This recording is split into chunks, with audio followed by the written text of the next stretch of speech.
Olá, seja muito bem-vindo, seja muito bem-vinda. Meu nome é Gabriele Ribeiro Dutti, eu sou nutricionista, professora e gestora de nutrição. Aqui no canal nós iremos falar sobre nutrição básica, além de assuntos como ciência, produtividade, nutrição para o dia a dia, hábitos e assuntos relacionados.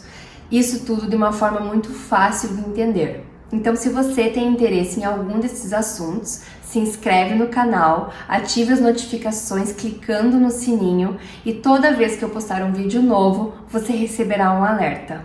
No vídeo de hoje, nós iremos sair um pouquinho da temática nutrição e iremos falar sobre evidências científicas. Toda vez que eu faço um vídeo aqui para o canal, os primeiros vídeos foram assim e os próximos continuarão sendo assim, eu procuro me embasar em literatura. Então, a parte conceitual, a gente vai direto para a literatura mesmo, para o livro, que é onde a gente vai encontrar os conceitos. E a parte mais atualizada, a parte de descobertas propriamente dita, de recomendações, enfim, a gente vai para o artigo. Eu vou para o artigo para tirar de artigos científicos as informações. Tá, Gabi? Então, por que você trouxe esse vídeo hoje falando sobre evidências científicas? Quem é da área da saúde ou de áreas próximas sabe que os artigos científicos a gente utiliza muito para conseguir estudar, para conseguir se atualizar.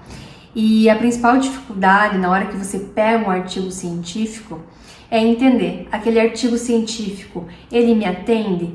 Ele realmente tem um embasamento para o que eu preciso? Ele realmente traz a informação que eu preciso de uma forma confiável? Então é por isso que eu trouxe esse vídeo, para explicar um pouquinho como que são divididos os estudos científicos, como que são divididas as evidências científicas, quais as vantagens de cada uma, quais as limitações dos tipos de estudos. Então é uma pincelada nesse assunto. Se desse, a gente poderia ficar horas aqui falando sobre isso, porque é um assunto muito denso, é um assunto muito amplo. Então eu trouxe apenas uma pincelada para explicar para vocês de uma forma geral como funcionam as divisões dos estudos e para que serve cada tipo de estudo e como cada tipo de estudo é feito. Como forma introdutória, então, no nosso vídeo, antes de eu começar a passar os slides aqui, esse assunto de medicina baseada em evidências, de evidências científicas, ele é um assunto bastante importante para quem está na área da saúde, para quem trabalha com áreas próximas da área da saúde, né, no entorno ali, e não saúde propriamente dito. Só que é algo bastante importante porque a gente volta e meia escuta as notícias aí e vê lá uma manchete. Novo estudo feito pela Universidade de Harvard diz que, vamos pensar num exemplo agora, comer milho todos os dias causa câncer. É um exemplo, tá, pessoal?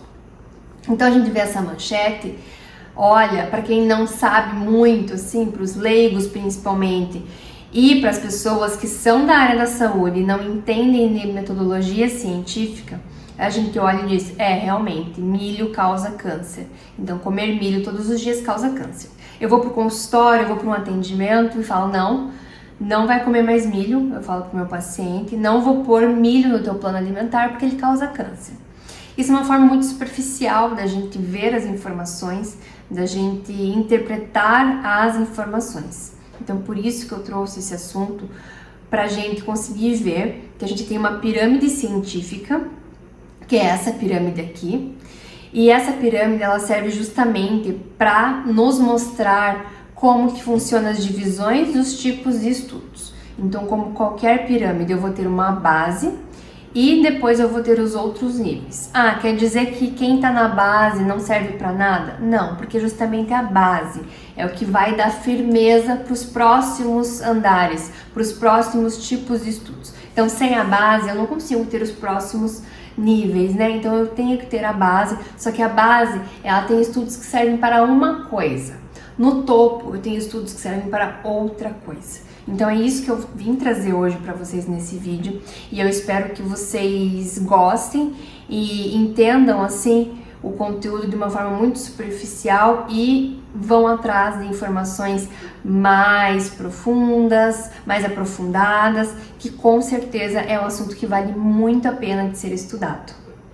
Vamos então para o nosso vídeo de evidências científicas. É um tema que eu gosto muito e não vou falar tanto quanto eu gostaria por causa do tempo, para não me alongar muito no vídeo, mas é um assunto bastante interessante e que eu acredito que vale a pena todo mundo estudar mais a fundo.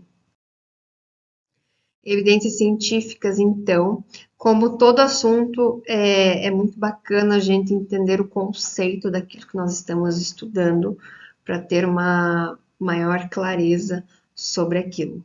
Então, as evidências científicas são informações ou dados obtidos através de métodos científicos e que são usadas para apoiar, refutar ou desenvolver teorias ou hipóteses científicas. Essas evidências são coletadas por meio de observações, experimentos, medições, análise de dados e devem ser replicadas e verificáveis por outros pesquisadores. Então, em resumo, as evidências científicas elas vão ser as informações ou os dados que foram obtidos através de um estudo. E a partir disso, nós vamos ter a nossa pirâmide de evidências científicas. Muita gente nunca viu essa pirâmide antes, mas ela é extremamente importante na hora que a gente vai estudar metodologia científica para conseguir entender e visualizar aonde cada tipo de estudo se encontra. Então, a pirâmide de evidências é uma ferramenta visual e ela vem para ilustrar a hierarquia das evidências em pesquisas científicas. Vai organizar os tipos de estudos de acordo com força e qualidade das evidências que fornecem. A hierarquia foi desenvolvida ao longo do tempo por vários pesquisadores e instituições no campo da pesquisa médica e da saúde pública. Então, eu não vou ter um autor específico dessa pirâmide. Então, são vários autores, várias instituições ao longo de vários anos que fizeram essa pirâmide. E a pirâmide coloca os diferentes tipos de estudos em uma ordem que vai nos mostrar a confiabilidade das evidências. E a gente vai ter mais no topo, que é o que veremos nos próximos slides, os estudos mais rigorosos, mais controlados, mais robustos, eles estão no topo. Essa é a pirâmide de evidências científicas. Então, na base, a gente vai ter opinião de experts, especialistas, estudos com animais e estudos in vitro. No nível acima, relato de casos. No próximo, estudos de caso-controle, seguido por estudos de coorte, depois ensaios clínicos randomizados e revisões sistemáticas. As revisões sistemáticas elas estão no topo, então quer dizer que a confiabilidade delas, das revisões sistemáticas, é muito maior do que o que tem ali na base, por exemplo, um estudo in vitro. Então, essa diferença tem que ficar muito clara na cabeça, porque nos estudos a gente consegue ver lá na metodologia que esse tipo de estudo que é, né? Então, esse estudo de caso controle, ou essa revisão sistemática, ou esse estudo, esse ensaio clínico randomizado. Então, eu tenho que conseguir diferenciar e lembrar em qual nível está cada tipo de estudo para pensar, esse é um estudo mais confiável, esse é um estudo que não tem uma robustez tão grande, mas vale a pena ser lido, e assim por diante. E a flechinha aqui do lado, ela sinaliza o nível de evidência. Então, quanto mais para o topo, melhor vai ser o nível de evidência desse estudo. A gente vai começar vendo os estudos que estão na base, começando por opinião de expert. O que a gente pensa quando vê isso? Opinião de expert. O que é? É a opinião de um especialista. Então, eu sou especialista em terapia nutricional. Eu venho aqui e falo para vocês, na minha prática clínica, de acordo com o que eu já estudei, com o que eu vejo, eu observo que tomar café todos os dias dá gastrite, por exemplo. Se não é, não vem ao caso. Mas é alguém vindo, um especialista vindo falar algo que vivenciou, algo que tem na sua experiência. É baseado, então, na experiência e no conhecimento da área. E as vantagens, fornece insights e orientação inicial. Então, eu escuto isso vou atrás de mais informações sobre isso, vou estudar mais sobre isso. E as limitações são a baixa força de evidência porque não são baseados em dados empíricos sistemáticos e podem ser muito subjetivos. Também na base vamos ter então estudos com animais, que nada mais é do que estudos com animais. Então a gente vai fazer uma pesquisa com animais para poder investigar processos biológicos, doenças, efeitos de tratamentos. Qual que é a vantagem? A gente consegue ter um controle rigoroso do ambiente, porque a gente coloca os animais ali e consegue controlar a temperatura, controla o que eles estão comendo, controla a quantidade de sono, controla tudo. As limitações é que a gente não consegue reproduzir os resultados em seres humanos devido às diferenças biológicas. Mas os camundongos têm um metabolismo muito parecido com os dos seres humanos. Sim, muito parecido, mas não igual. Então, a gente não consegue fazer um estudo com animais e reproduzi-lo diretamente em humanos. A gente tem que ter aí mais estudos em cima disso. Então, por isso que isso é um estudo que está na base, um estudo inicial de algo. Então, eu quero começar a estudar algo que não foi estudado ainda, um tema que ainda não tem nada a respeito. Eu começo por um estudo em animais, eu começo com um estudo in vitro, porque é algo inicial. Estudos in vitro são experimentos realizados num ambiente controlado, fora de um organismo vivo, em algum laboratório. Como eu posso utilizar células ou tecidos cultivados em laboratórios para poder fazer esse experimento. As vantagens é que eu também consigo controlar as condições ali do meu estudo, do meu experimento, e as limitações é que os resultados podem não refletir a complexidade de um organismo vivo. Porque uma coisa é eu estudar algo fora de um organismo vivo, outra coisa é eu estudar dentro de um organismo vivo. São comportamentos diferentes, são resultados muitas vezes diferentes. Então, por isso que está na base também, algo inicial, que eu não consigo afirmar nada a partir de um estudo in vitro. Depois disso, vamos ter relato de casos, e pelo nome a gente consegue identificar o que significa, né? É descrever um evento ou casos específicos, um relato de caso, ou múltiplos casos semelhantes, uma série de casos. Então, por exemplo, num hospital, eu pegar um paciente que ficou internado, por exemplo, 60 dias e começar a relatar tudo o que aconteceu com ele. Ficou internado 60 dias, internou por causa disso, fez uso de tais medicações, se alimentou com dieta tal e assim por diante. Então, é o relatar tudo o que aconteceu com ele no período. A vantagem é que isso é útil para identificar novas doenças ou efeitos raros e gerar hipóteses. Então, por exemplo, paciente há 60 dias, eu consigo gerar várias hipóteses em cima desses 60 dias. E as limitações é que falta um grupo controle, isso gera vários vieses. Então, eu não tenho um grupo controle e um grupo com uma doença, por exemplo. Eu tenho ali, numa série de casos, eu tenho vários relatos de casos parecidos. Então, vários pacientes que ficaram internados 60 dias com a mesma patologia, mas eu não consigo afirmar nada, apenas criar hipóteses, porque eu só estou relatando algo que aconteceu. Próximo nível, vamos agora para estudos de caso controle. Então, a nossa confiabilidade está subindo, né? Então, agora a gente já está no meio da pirâmide. Estudo de caso controle é um estudo observacional. Por mais que a descrição pareça que estou fazendo algo, eu só estou observando. Então, são estudos que a gente compara indivíduos com uma condição, então, por exemplo, indivíduos diabéticos e indivíduos não diabéticos, para identificar alguns fatores de risco. Eu só observo, tá? Eu separo em 2 grupos, mas eu não faço nenhuma intervenção em cima disso. Eu apenas vou observar hábitos de vida, qual que é a alimentação, se faz atividade física, se dorme, qual medicamento toma, com que trabalha. Então, eu só vou observar. As vantagens é que é muito útil para estudar doenças raras e são rápidos e baratos. Então, eu consigo separar em 2 grupos e fazer um período curto de observação.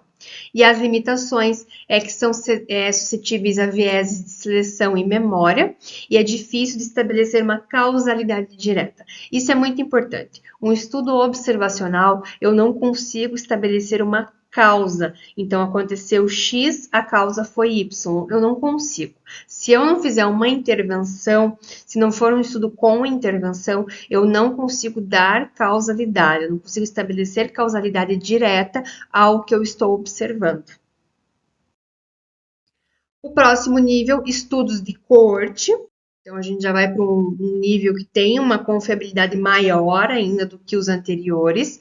Só que estudos de coorte também são estudos observacionais. Eu só observo, eu não faço intervenção.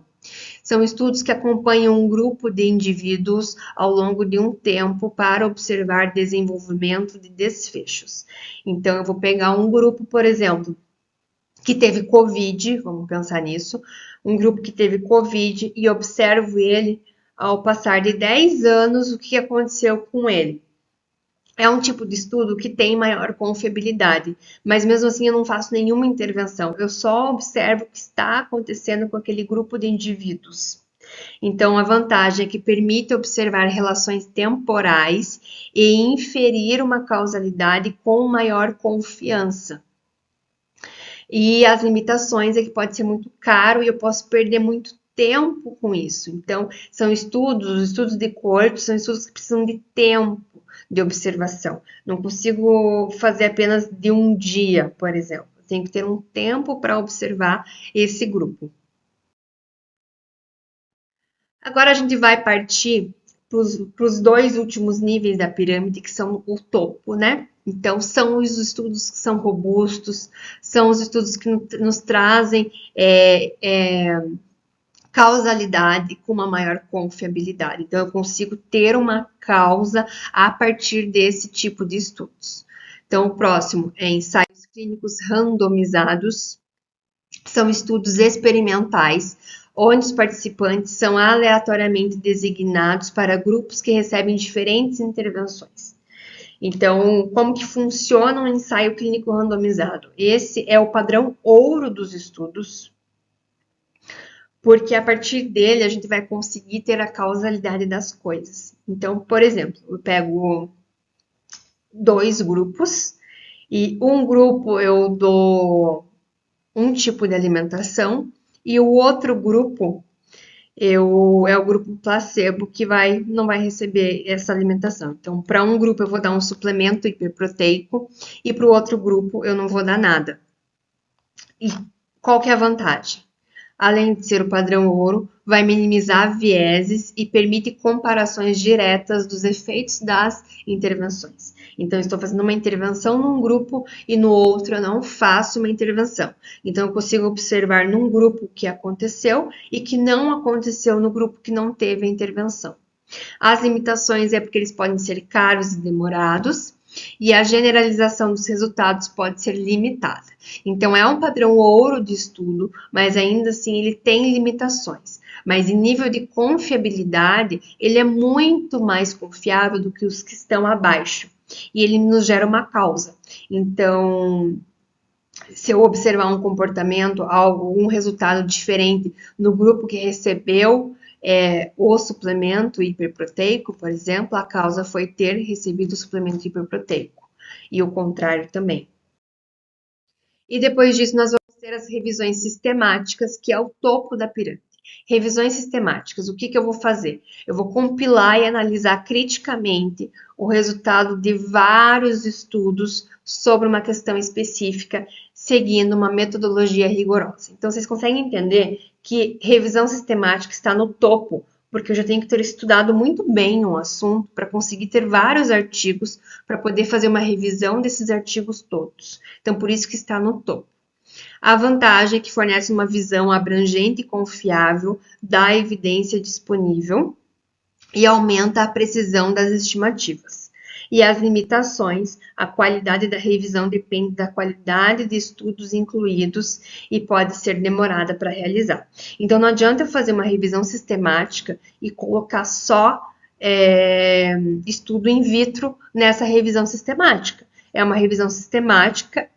mas vai ter um nível muito baixo nessa revisão sistemática, porque eu não utilizei artigos com qualidade. Então, isso é muito importante também. Na hora que você for ler uma revisão sistemática, ver a partir de quais artigos ela foi feita. Você tem que ir lá, artigo por artigo, ver o desenho do artigo, ver a metodologia desse artigo e entender se eram artigos bons que foram revisados ou se eram artigos mais rasos que foram revisados. Se forem artigos mais rasos, não vai adiantar nada fazer uma revisão sistemática deles.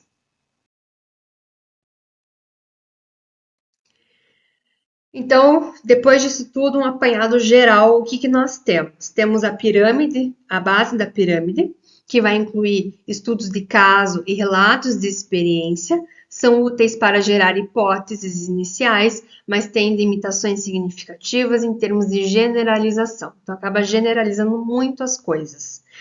Os estudos observacionais, que são aqueles que a gente já vai subindo o nível da pirâmide, estudos de coorte, estudos de caso-controle, vai fornecer informações valiosas sobre associações, mas podem ser ainda influenciados por vieses, porque não tem a intervenção, é apenas observacional. Vamos ter os ensaios clínicos randomizados, que eles têm, aparece muito essa sigla, tá? ECR, ensaio clínico randomizado, são considerados o padrão ouro para testar a eficácia de intervenções. Então, eu quero testar uma intervenção, eu faço um estudo clínico randomizado. E ele é extremamente controlado e aleatorizado. Então, eu não tenho um viés aí, ele é aleatório. Eu vou colocar as pessoas nos grupos eu vou dividir o grupo de intervenção ou não de forma aleatória. Então, não tem nada que vai me induzir para. E as revisões sistemáticas e meta-análises também, que pode aparecer esse nome. Ali não tá, mas as meta-análises também ficam lá no topo junto com revisões sistemáticas. Oferecem a evidência mais robusta ao sintetizar resultados de múltiplos estudos e critérios rigorosos. Então, por fim, qual que é a mensagem final desse vídeo? Cada tipo de estudo vai ter o seu valor e uma aplicação específica no contexto científico. A pirâmide de evidências nos ajuda a avaliar a qualidade das informações e a tomar decisões fundamentadas com base nas melhores evidências disponíveis. E o pensamento crítico ele é essencial para interpretarmos resultados e aplicar conhecimentos na prática. Então, cada tipo de estudo vai servir para uma coisa. Todos são importantes, tá? Não tem assim, esse não precisaria existir, todos têm que existir. Para eu ter o topo da pirâmide, eu tenho que ter a base, porque a base foi subindo até chegar no topo. Então, eu não consigo chegar no topo sem ter os outros níveis, como várias coisas, né? A gente tem que ir degrau por degrau, e nas evidências científicas, nos artigos científicos, não é diferente. Então, pessoal, espero que vocês tenham gostado desse assunto. A gente saiu um pouquinho ali daquela parte conceitual da nutrição e veio para evidências científicas, porque é um assunto muito importante aqui no canal. Todos os vídeos, os iniciais ali que foram feitos e os próximos, eles são feitos e serão feitos baseados em evidências científicas muito fundamentadas, muito embasadas. Então, aqui não vai ter vídeo eu dizendo o que eu acho, pode até ser que tenha, mas com certeza eu vou dizer que eu acho tal coisa e que não é uma constatação científica e nem nada do gênero. Eu espero que vocês tenham gostado. Se você gostou, se você quer mais vídeos assim, curta aqui embaixo. Deixa nos comentários dizendo também o que você achou desse vídeo. E se ficou alguma dúvida, pode deixar nos comentários também, que eu respondo vocês, tá bom? Obrigada e até o próximo!